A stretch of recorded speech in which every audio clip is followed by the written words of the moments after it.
Novo livro do Apocalipse ou da Revelação. Capítulo 75.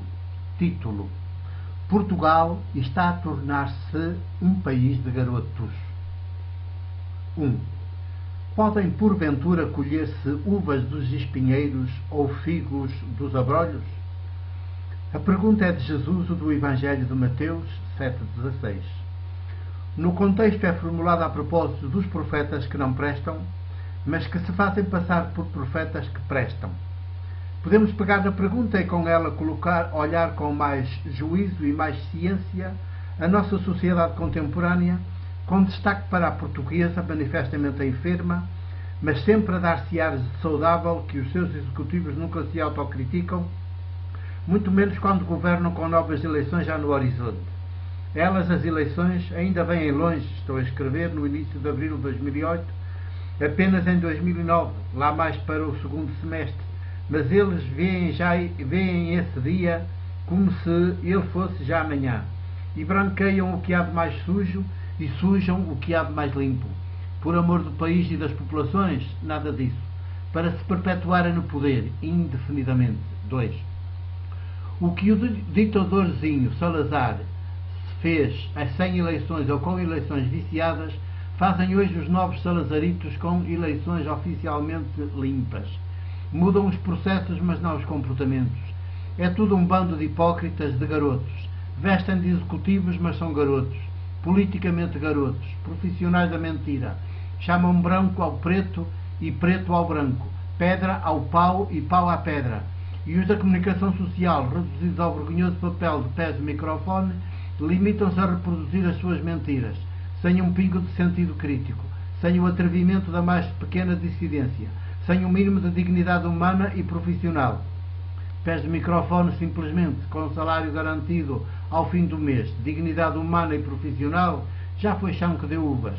Código deontológico a respeitar, está muito bem escrito, mas é para ignorar e desrespeitar sistematicamente. 3. Portugal está a tornar-se um país de garotos, a começar pelos executivos. E quando os exemplos vêm de cima, o que se espera dos demais? Que os desmascarem, os desprezem e os deixem a falar sozinhos, cuspam para o chão quando eles visitarem as suas terras, ou nem sequer passem pelo caminho que eles passarem? Assim deveria ser, mas hoje já não há populações desta fibra. Podem colher-se figos dos abrolhos? Podem colher-se uvas dos espinheiros? Espinheiros e abrolhos são os executivos que temos, com a cumplicidade das populações que votam neles em sucessivas eleições. 4. O mais trágico é que os candidatos que já se perfilam no horizonte como supostas alternativas aos que estão hoje em exercício não passam de mais do mesmo. Podem mudar as mentiras que dizem, as promessas que fazem, os nomes que põem às coisas, mas a porcaria é sempre a mesma. Mais do mesmo, e mais do mesmo, sucessivamente. As populações cada vez mais envelhecidas cansam-se e desistem. Deixam cair os braços. E as gerações mais novas, cada vez em menor número, alinham pelos exemplos que vêm de cima dos executivos. Tornam-se ainda mais espinheiros e ainda mais abrolhos, sem valores, sem uvas, sem figos, sem frutos que alimentem o presente e nos garantam um futuro humano em liberdade. 5. Somos por isso populações em vias de extinção. Vão-se os velhos e os poucos novos que ficam são espinheiros e abrolhos. Não é isso que quer o grande capital organizado e globalizado? Não trabalha dia e noite para nos partir a espinha e nos fazer seus incondicionais adoradores todos espinheiros e abrolhos? Não marginaliza, humilha sistematicamente os honestos, os que insistem em manter-se humanos? Não promove tudo o que é rasca, pimba, banal e venal, droga, vazio?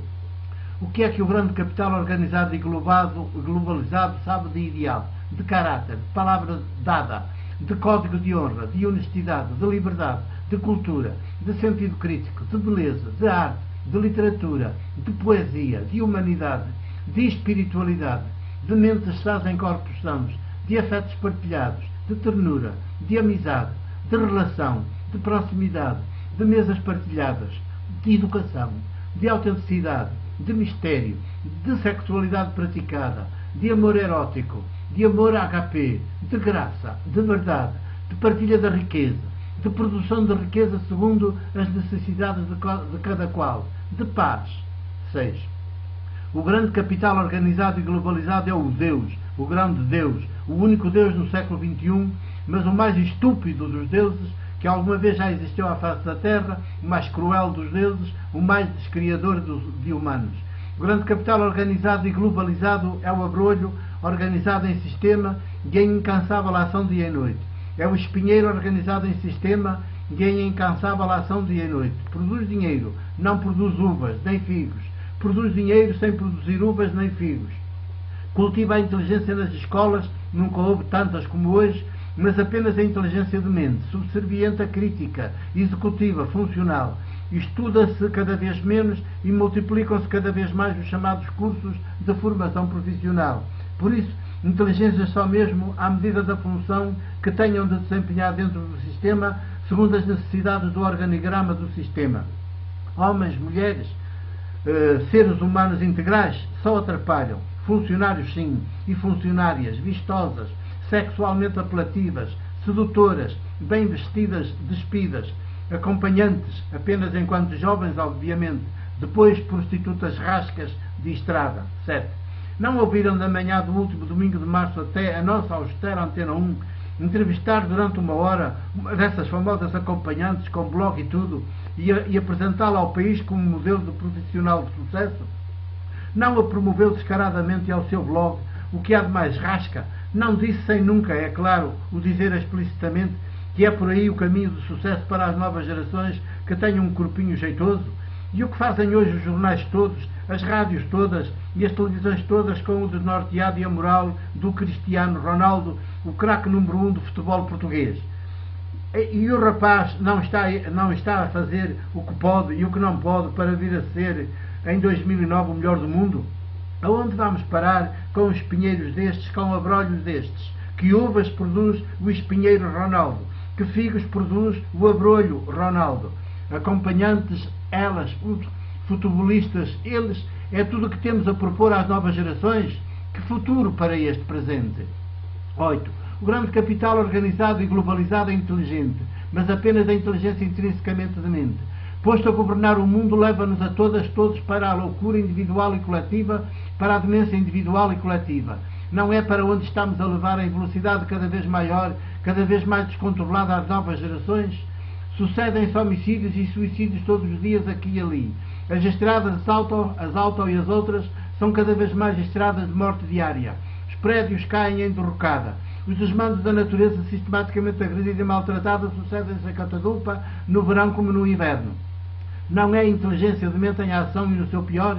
E depois admiram-se que a professora da escola Carolina Micaelis no Porto, que teve o azar de ser filmada pelo telemóvel de um aluno, ir parar ao YouTube, protagonize por causa de um relé de telemóvel toda aquela luta com a aluna e que a aluna protagonize toda aquela luta com a professora?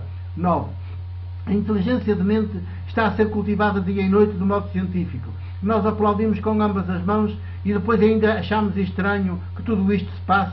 Não pode haver professores à altura, quando o que se lhes exige é que cultivem a inteligência de mente nas novas gerações, em vez da inteligência sapiente, que puxem pelo que há de mais de mente nas novas gerações, em vez de puxarem pelo que há de mais sapiente nas novas gerações.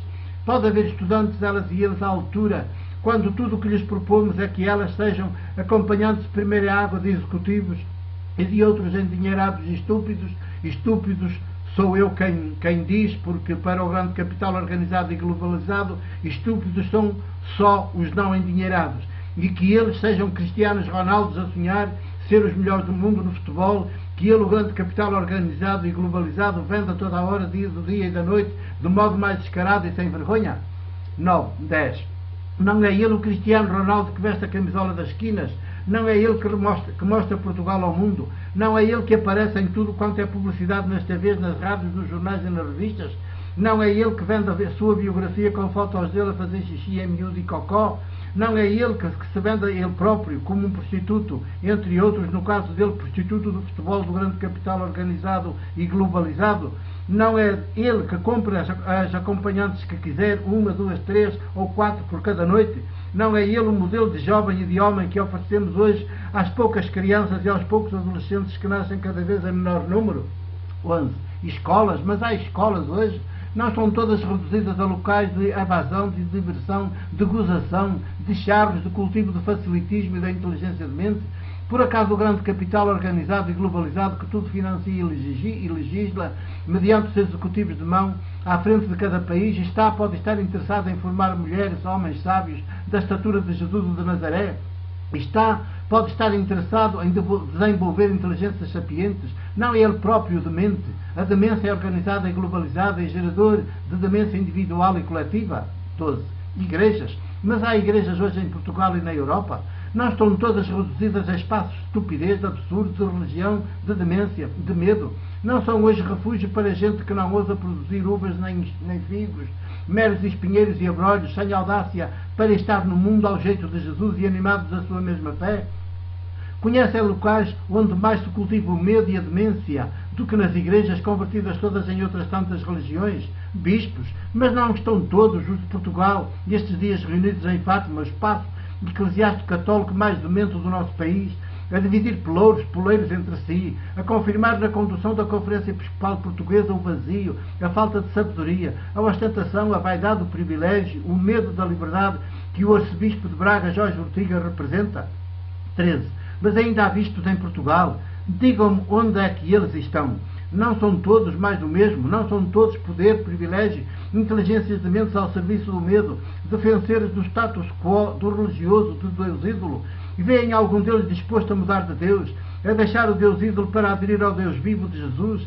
E veem algum deles renunciar aos privilégios adquiridos? Pelo contrário, não protestam todos a uma só voz quando veem os privilégios adquiridos em perigo? Não estão aí de novo com medo de verem os capelães dos hospitais e dos quartéis deixarem de ser pagos pelo Estado? E com medo de virem a ser aprovadas leis civis que venham pôr fim a casamentos de inferno, sem que as vítimas tenham de passar as passas do Algarve até o conseguirem? Veem algum deles a apostar na promoção de consciências ilustradas e moralmente bem formadas para serem capazes de gerir as suas vidas sem submissão à lei de circunstâncias civis ou canónicas, tanto faz? Veem algum deles exigir o fim do Código de Direito Canónico, o fim da Cúria Romana, o fim do Papa e do Papado como chefe de Estado do Vaticano, a vergonha das vergonhas?